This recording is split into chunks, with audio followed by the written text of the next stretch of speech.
Hey y'all! Welcome back to my little podcasting corner of the world. I'm Kacie, your friendly bipolar hedgewitch guide to the Witchyverse. I'm back with another snack-sized visit from my corner of the world to yours. Each month I'm here with my stories from around the witch community and beyond, so grab a snack, your favorite fun drink, and don't forget that water. Stay hydrated. And settle in for this month's Snackisodes. It's fall, y'all. The seasonal change has finally made it to my little corner of the world. And that means we finally have enough rain to lift the bird ban seemingly for good this time. At least until next drought season. We're not going to talk about that right now. My wee little Aries heart lives again with that news. The first day it was lifted, I was out on my witchy porch with my little fire pit and the twigs I'd been arranging for weeks waiting for this moment, and did a whole ass sage bundle, like burned a whole ass thing in the fire to cleanse away the ick of the dog days of summer. The heat always leaves people extra grumpy, and I think we all could do with a good spiritual cleanse after a season like that. Perhaps it's part of why so many of the fall harvest festivals include some form of cleansing in the smoke of the community fires. I'm just saying, bring it back, y'all. It also gave me something to look forward to since I would be holding my annual Halloween party, and all after dark community gatherings are better with a good fire pit going. This month was hard. On top of the struggles I've had getting back into a new schedule post Anahadas, we've had to face the mortality of our beloved girl Tyra, our senior dog. You may have heard her bark on an episode at least once as she alerted me that I had been on the wrong side of the door for too long from her. For a while now, we've known each day with Tyra wasn't promised. She was a large breed dog that would have been 15 this fall, and after our small dog Allie passed away last year, we've savored each day with Tyra knowing they were not promised. At the start of this month, she had a spell after dinner, and it was clear we had reached a new phase in the end of her life. I thought we were going to lose her that night, but when she saw how upset that made us, especially my husband, she rallied and hauled herself onto his lap to comfort him. She was dying, and she was more worried about her people, as always. I've always had a strange relationship with death, being far too comfortable with my own and feeling far too responsible for the non-deaths of those around me. I've often taken loss as a personal responsibility, even as a child. I recently learned about the meaning of the Chiron placement in astrology, thanks to Teresa's wounded healer class at Anahadas, and was not surprised to learn my Chiron in Taurus in the 8th house is all about that particular wound, the wound of loss. I long ago caught on that this was a pattern I was repeating until I changed and healed in so many ways. Death was actually one of the earlier parts of the wound I was forced to face and heal when I missed reconciling with my estranged grandfather before his death. I long felt ashamed for that, and when my grandmothers died, I did all I could to be by their side in the end. Both died in care facilities, but they were such different experiences. The death of my Lita, my father's mother, and the last of my grandparents to pass, is the death that changed my relationship with the end of life. I worked in care facilities before then and had seen a lot of death by that time, good deaths and bad deaths. By then, I had learned a good death felt peaceful, surrounded by your loved ones in a familiar setting. My Lita was in a facility that helped give her the best death possible in that circumstance, moving her to a private room where we could spend her final days surrounding her with family and everyone saying their goodbyes and fulfilling her wish just to hear us sing. It was the day after Thanksgiving, and Christmas carols were her favorite. We had sang so many in that time, but I also sang her favorite songs from the musicals and movies she loved. By the time night fell, the hospice nurse suggested we needed to stop the singing and let her know it was okay to go because she seemed to be lingering for our sake. My 2 aunts and I cleared everyone out and settled in for the night watch and told her we would watch over the family now. It was okay to go. Time for her to rest. She took her last breaths listening to us tell each other stories about her sons and her family. Her death showed me how beautiful death could be, and watching the hospice caregiver and my aunts and I in those days showed me how important end-of-life care is. And the people who facilitate the transitions between worlds are hedge witches in their own rights, I say. In the years since, I've seen how my style of private comfort care dog grooming is also an important part of end-of-life care for our interspecies companions. Humans and animals alike deserve the same dignity at the end of our lives after all they give us.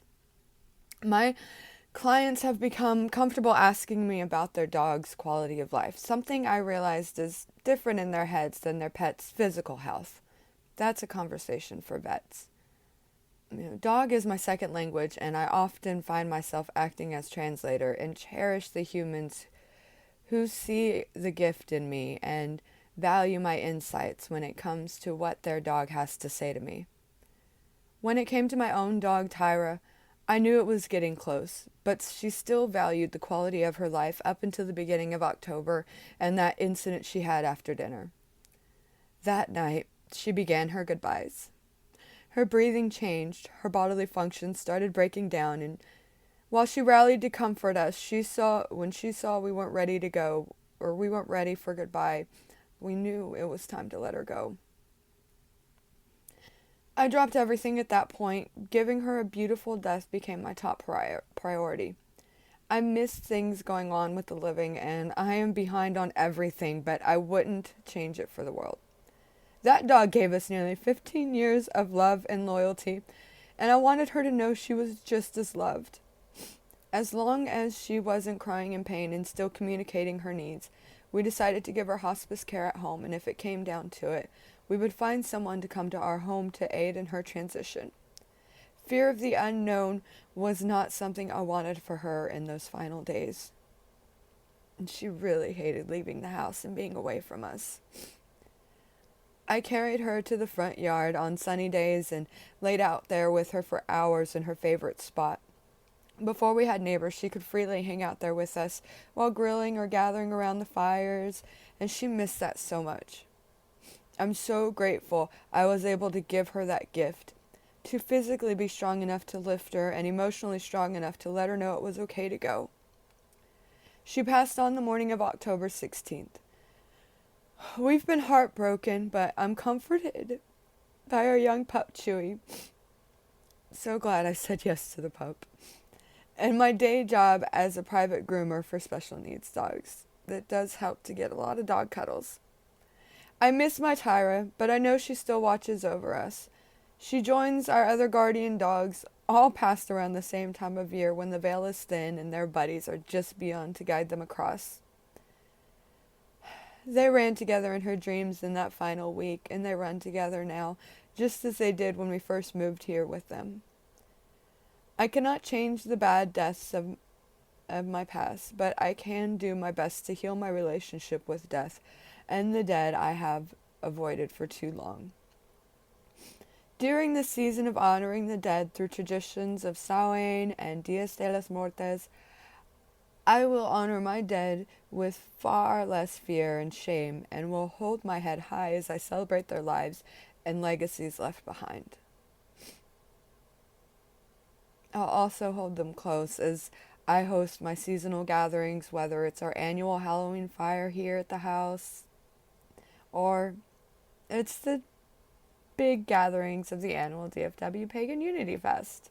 Because this is also a season of communal gathering as the shifting weather drives us together indoors or around warm fires and the glow of twinkle lights. Our thoughts turn inwards towards ourselves and our community.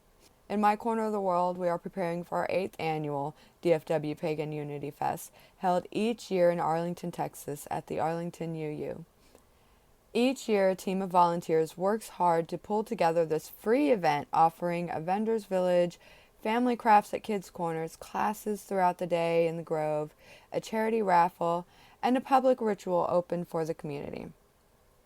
As volunteer coordinator, social media manager, and overall decorations fairy, I am so proud to be a part of the team of volunteers working so hard to bring this event to life. In the years since I first attended and spent a day taking the classes and volunteering and joining in the public ritual, I have found that this event is something special. After that day, I felt recharged and connected to my spirituality in whole new ways. I would learn new skills and expand my practice, all for free. I was spoiled because since then I have learned you usually have to pay a lot of money for an experience like that.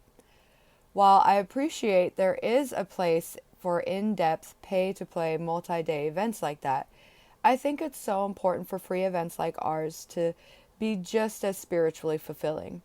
We are not just another monthly market. We are an annual pagan unity festival celebrating the entire pagan community with free activities for the whole family. No paywall gatekeeping the most vulnerable and marginalized members of our community. We work hard to remember there is no one type of pagan, and we are here to serve the entire community. I hope to see some of y'all out there, and maybe bring me a snack. I always forget to eat when I'm working an event. And fuel is important. I can't wait to tell y'all all about this year's event next month in my next Snackisodes visit with you.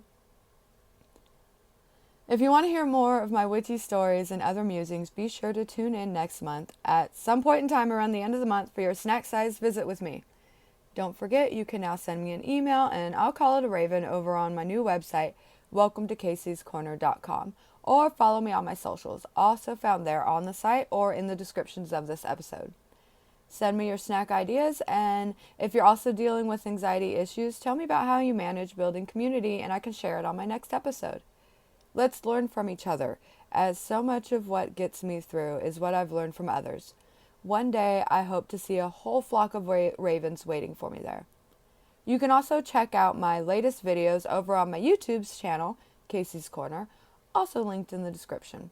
You can join me for members-only seasonal group spells over on my Ko-fi page and get exclusive access to special events like my chart reading with Teresa Marisa from 2 Geminis and a Leo, quarterly group spells from my collection, and early access to my travel vlogs.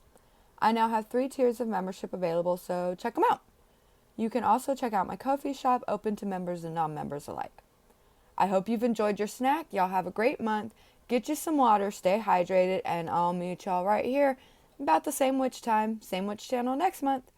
If you've enjoyed your little break with me, consider leaving a review or ratings to help me grow. And of course, be sure to subscribe and share. Thank you so much for spending this time with me. Love you guys. Bye.